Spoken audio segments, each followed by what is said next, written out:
प्रियजनों, आज नाग पंचमी का पवित्र पावन पर्व है और हमारे परमपिता परमेश्वर भोलेनाथ यहाँ विद्यमान हैं। उनके श्री चरणों में एक बार प्रेम से बोलिए, परमपिता परमेश्वर भोलेनाथ की जय, नाग देवता की जय। और कामाख्या धाम में उपस्थित सभी दिव्य शक्तियों को कोटि कोटि वंदन नमन। प्रियजनों, इस समय घड़ी में 1:30 बज रहा। हमारी व्यस्तता इतनी है कि हम अपने मुख से क्या वर्णन करूं अपना।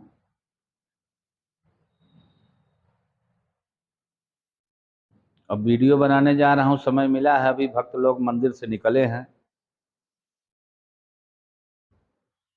अब वीडियो बना करके फिर भोजन करूंगा, फिर थोड़ा आराम करूंगा। 4 बजे फिर मंदिर खुलेगा, 4 बजे फिर आना करके यहाँ देखभाल करनी है।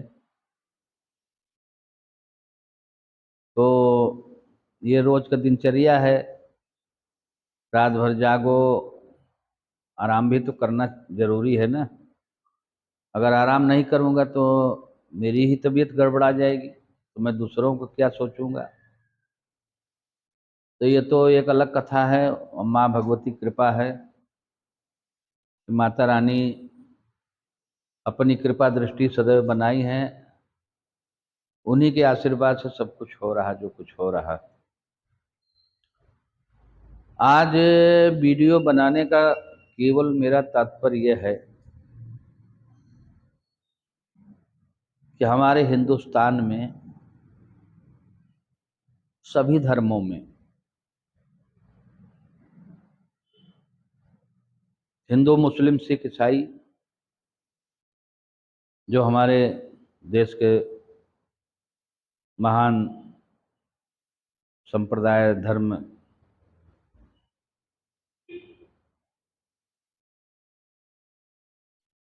और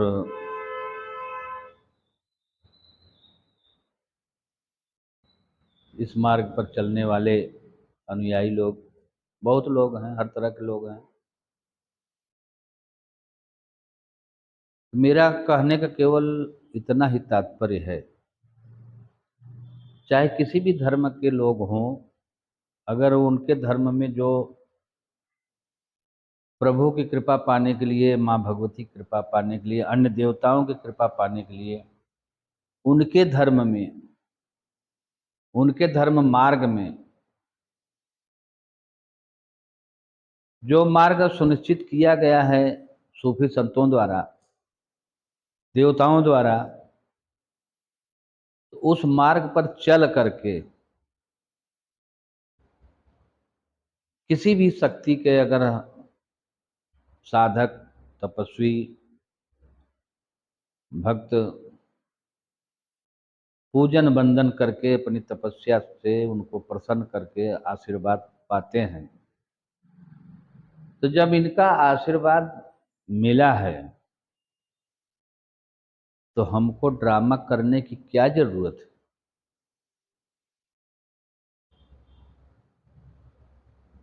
अगर एक देवता की कृपा किसी भी मानव प्राणी के ऊपर हो जाए, चाहे परमपिता परमेश्वर भोलेनाथ हो, चाहे श्री हरि नारायण हो, चाहे केशव हो, चाहे प्रभु श्री राम हो, चाहे महाबली हनुमान हो, चाहे काल भैरव बाबा हो, चाहे सरस्वती माँ हो, काली माँ हो, लक्ष्मी माँ हो, कामाख्या माँ हो, कोई भी देवी देवता हो, अगर उनकी कृपा किसी भी भक्त के ऊपर हो गई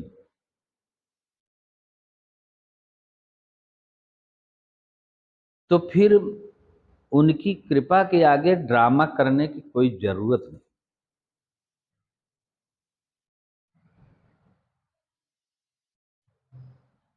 आजकल मैं देख रहा हूं घर घर टीवी अधिकतर का सभी लोगों घरों में है, चाहे छोटी हो चाहे बड़ी हो, और या मोबाइल हो, किसी न किसी माध्यम से लोग खबर, न्यूज़ व अन्य चीज़ें देखा करते हैं।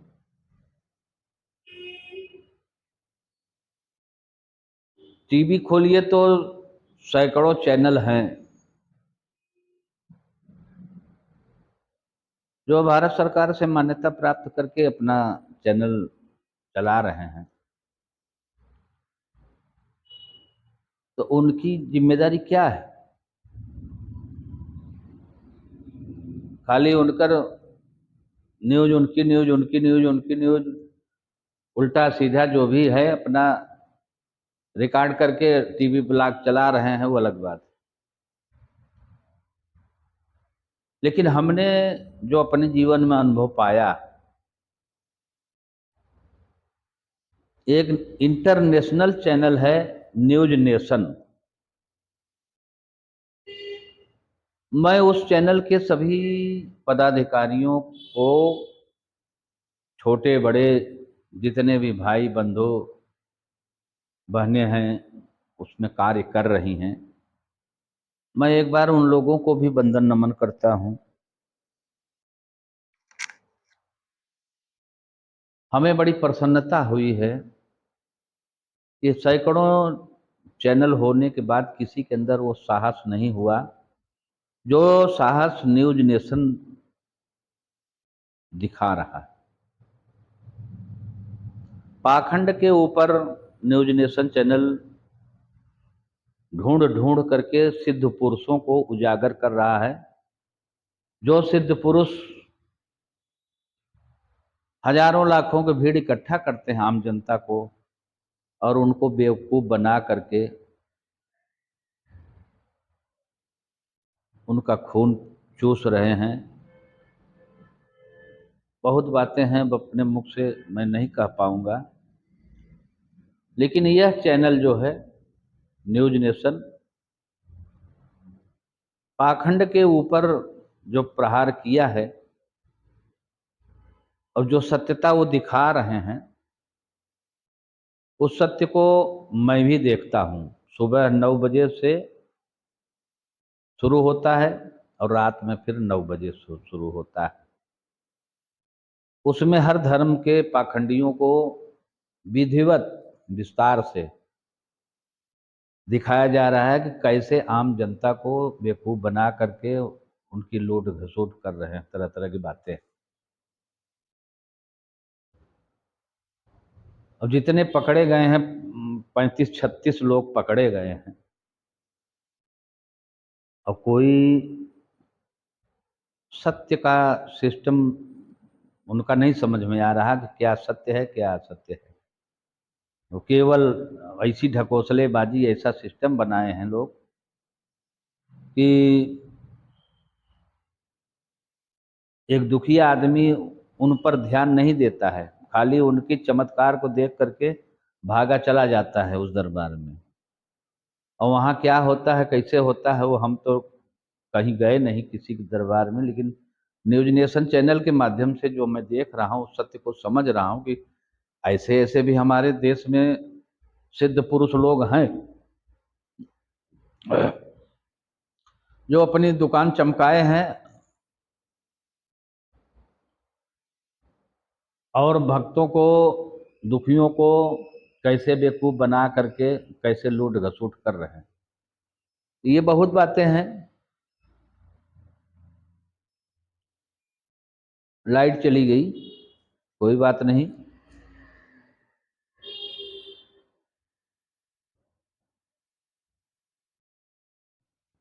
यहाँ मंदिर पर, क्योंकि माँ के दरबार की महिमा देश के कोने कोने में है, विदेशों में भी नाम है। यहाँ इंडिया टीवी वाले आए, वो अपना जो भी इंटरव्यू लिए, पूछे जाचे। जी न्यूज़ वाले आए, वो जो पूछे जाचे अपना। न्यूज़ 18 वाले आए, वो भी अपना इंटरव्यू लिए, पूछे जाचे, जो भी उनको दिखाना था दिखा रहे हैं। न्यूज़ नेशन के भी हमारे भाई बंधु आए, पूरा कैमरा मशीन अपनी ले आए, लगाए, इंटरव्यू हमारा लिए। कहने महाराज दूसरे दिन 2 बजे आपका टीवी पर आएगा। हमने कहा कोई बात नहीं। अब 2 बजे पहले टीवी खोल करके बैठा हूँ, हो सकता देखते हैं क्या है, कैसे दिखा रहे हैं, क्या कर रहे हैं, लेकिन आया नहीं। जब हम फोन करवाए तो फोन ही नहीं उठाए लोग। तो हमने कहा भैया फोन नहीं उठ रहा, कोई बात नहीं। वो जिस अभियान में लगे हैं, जो वो चाह रहे थे कि यहाँ कोई मसाला मिले हमको दिखाने के लिए, तो जब यहाँ कोई मसाला नहीं है तो दिखाएंगे क्या वो? जब यहाँ कोई पाखंड नहीं है, कोई दिखावा नहीं है, तो क्या दिखाएंगे बेचारे? कोई बात नहीं। तो पाखंड तो वो करें, झूठ फरेब उल्टा सीधा काम वही लोग कर सकते हैं जो जिनके पास प्रभु की कृपा नहीं है, माँ की कृपा नहीं है, किसी भी देवता की कृपा नहीं है। खाली वो पाखंडे में अपना समय बिता रहे हैं, अपना जीवन बिता रहे हैं, लोगों को लूट घसूट करके अपना तिजोरी भर रहे हैं, वो अलग बात है। हम एक अघोर पंथ का तपस्वी हूं। 26 साल तक हमने शमशान में रातें काटा हूं। 26 साल, 1-2 साल नहीं, 26 साल। रात रात में 10 बजे जाना, सवेरे 4 बजे वहां से आना। और लखनऊ का 1 नंबर शमशान घाट है, 1 नंबर। पहले भैंसा कुंड के नाम से था, अब बैकुंठ धाम के नाम से प्रचलित है। वो अंधेरी रातें, जहाँ इक्का दुक्का बल्ब जलते थे। 10 बजे रात में वहां जाओ, पैर के नीचे क्या पड़ रहा, क्या है, कैसे है, अपने को कुछ नहीं पता। हम तो माँ भगवती के भरोसे जाते थे कि माँ हम तुम्हारी तपस्या कर रहे हैं, हम ड्रामा तो नहीं कर रहे हैं कोई।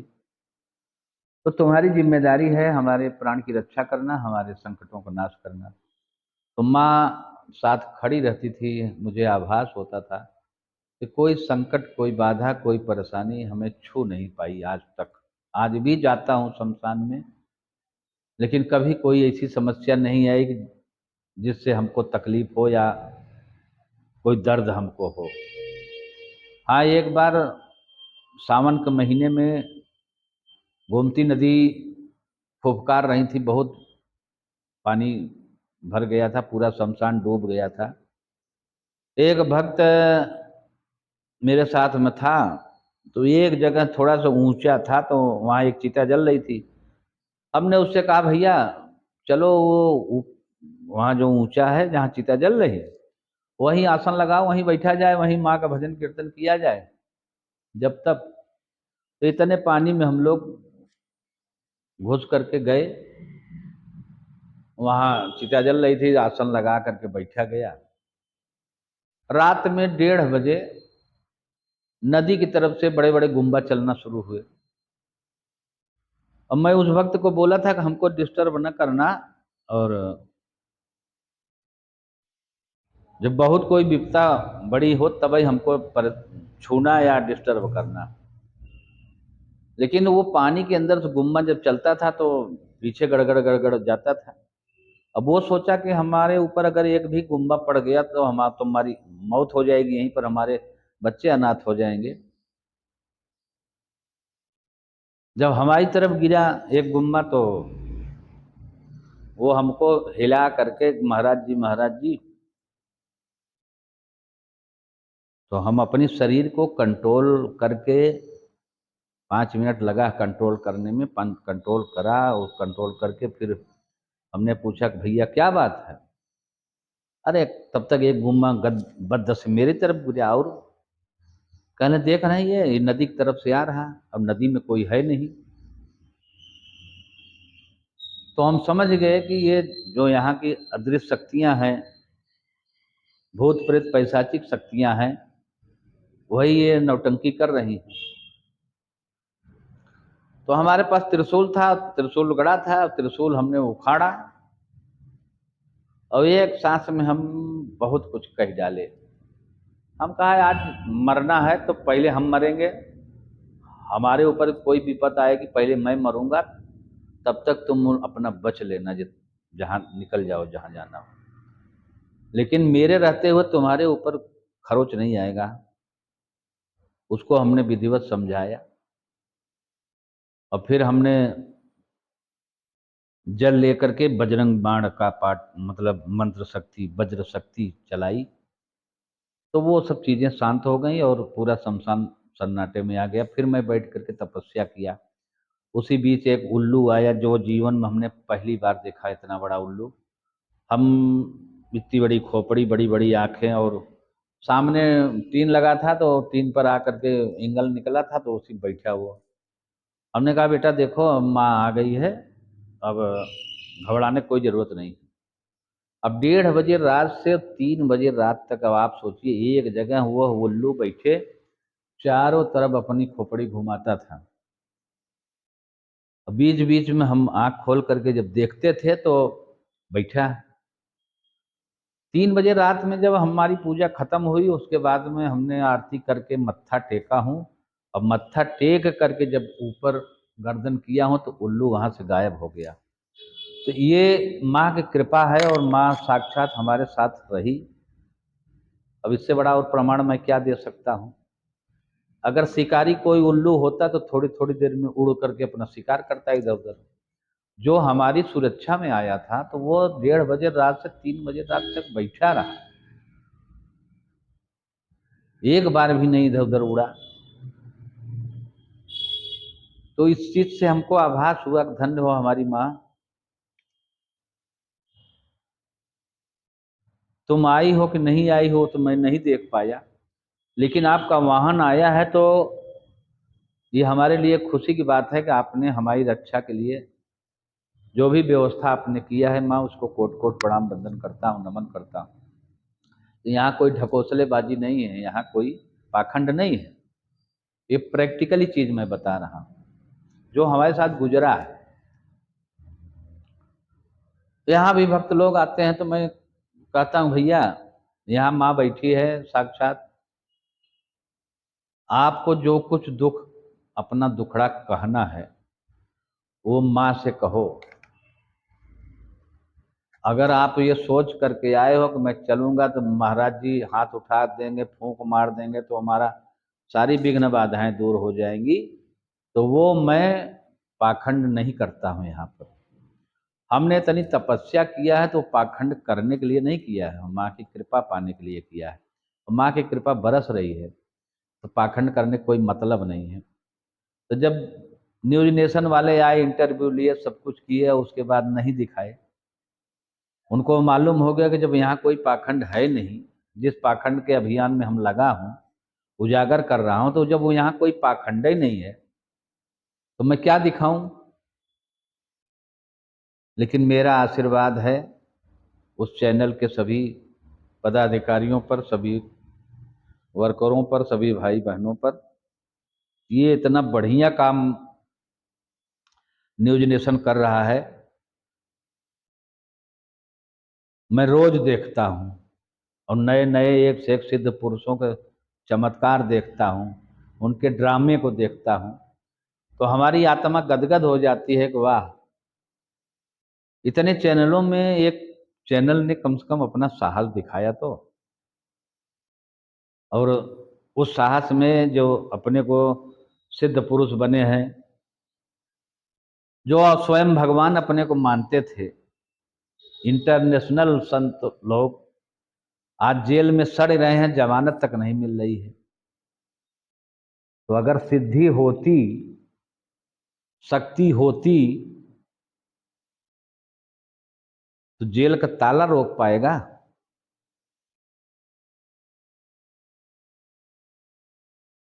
लेकिन जब कुछ है ही नहीं, केवल पाखंड ही रहा, ड्रामाबाजी रही, तो कैसे जमानत हो जाएगी भैया, कैसे छूट जाओ।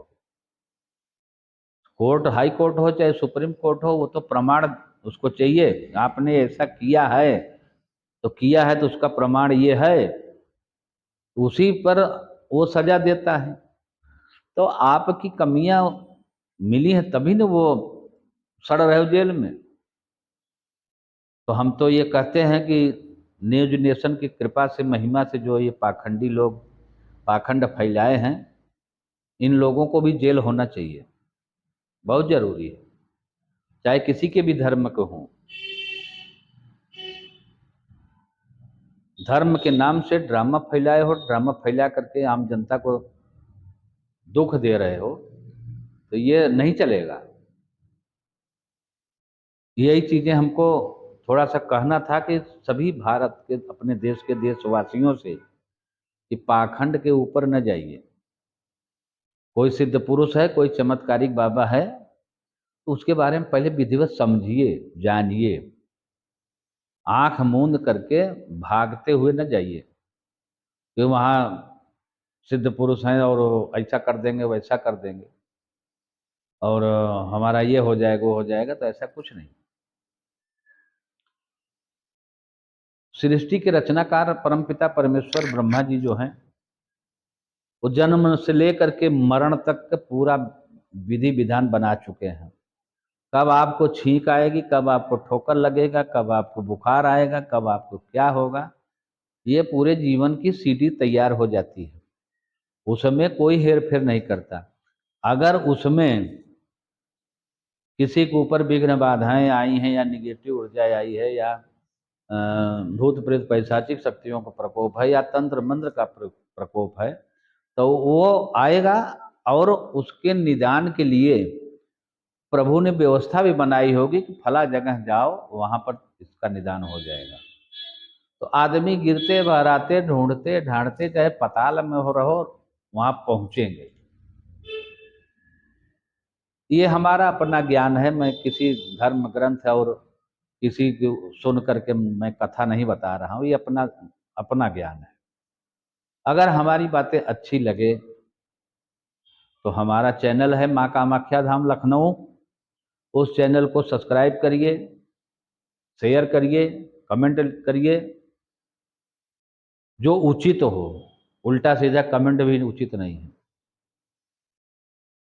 जो सत्य हो, क्योंकि हम सत्य के मार्ग पर चल रहा हूं, और सत्य के मार्ग पर चलने के लिए लोगों को उपदेश भी देता हूं, रास्ता भी दिखाता हूं।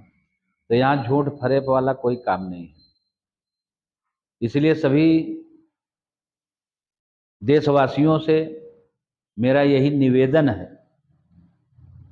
कि आप सब लोग न्यूज नेशन चैनल को सवेरे 10 बजे खोलिए, टीवी 9 बजे टीवी खोलिए और देखिए आराम से। फिर रात में अगर सवेरे ना समय मिले तो रात में 9 बजे खोलिए, उसको विधिवत देखिए कि जो सिद्ध पुरुषों को ढूंढ ढूंढ करके चैनल वालों ने निकाला है, तो वो सिद्ध पुरुष क्या हैं, कैसे हैं, कैसे चमत्कार करते हैं, और सत्य चमत्कार करते हैं कि पाखंड करते हैं, वो आप समझो उस चीज को, और समझ करके फिर लोगों को आप आगे बढ़ाइए, बात को बताइए। क्योंकि लूटने खाने के लिए हर हथकंडा लोग अपनाते हैं, तो उन हर हथकंडों में आप न फंसो, आप भी बचो और दूसरों को भी बचाओ। मेरा बस इतना ही कहना है। एक बार प्रेम से बोलिए कामाख्या मैया की जय, परमपिता परमेश्वर भोलेनाथ की जय, नाग देवता की जय।